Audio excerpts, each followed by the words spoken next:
Herkese merhaba arkadaşlar, kanalıma hoş geldiniz. Geçtiğimiz bölümde Kenan ve Handan'ın gizli ilişkilerinin açığa çıkma tehlikesiyle karşı karşıya kalması Kenan'ın ne kadar soğukkanlılığını sınamıştı.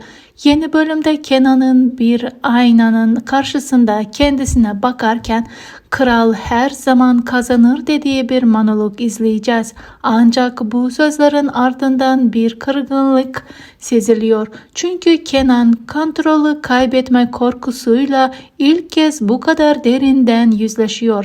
Gizemli notlar ve telefon çağrılarının kaynağını bulmak için attığı adımlar onu beklenmedik bir işe yöneltecek ve çıkmazın içinde kendisini bulacak. Belki de Fikret'in bu işte parmağı vardır ya da Özlem'in yakın çevresinden biri Kenan'ı köşeye sıkıştırmaya çalışıyor.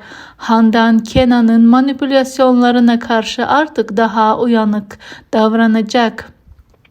Özlem'le yüzleşmek yerine Handan Kenan'ın zayıf noktalarını kollamayı tercih edecek. Örneğin Kenan'ın iş dünyasındaki rakiplerinden birine yaklaşacak ve onun imparatorluğuna zarar verecek bir ittifak kurmayı deneyebilir. Handan'ın bu hamlesi sadece Kenan'ı değil Özlem'i de çileden çıkaracak ve bu bir gelişme olur. Handan'ın "Ben artık senin gölgende yaşamayacağım Kenan" dediği bir sahne onun karakterindeki dönüşümü vurgulayabilir. Bu arada Handan'ın Fikret'le olan ilişkisi de derinleşecek.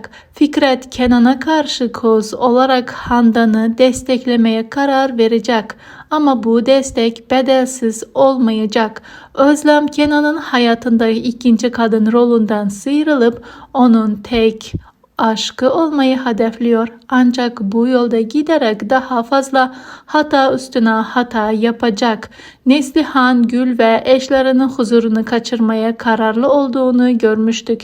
Yeni bölümde Özlem'in bu planları geri tepebilir. Örneğin Neslihan'ın düzenlediği bir sosyal etkinlikte Özlem'in Kenan'la ilişkisini ima eden bir hamlesi davetliler arasında dedikodulara yol açacak. Bu durum Kenan'ın öfkesini çeker ve Özlem'e "Senin görevin benim hayatımı kolaylaştırmak, karmaşıklaştırmak değil" dediği bir sahne izleyeceğiz.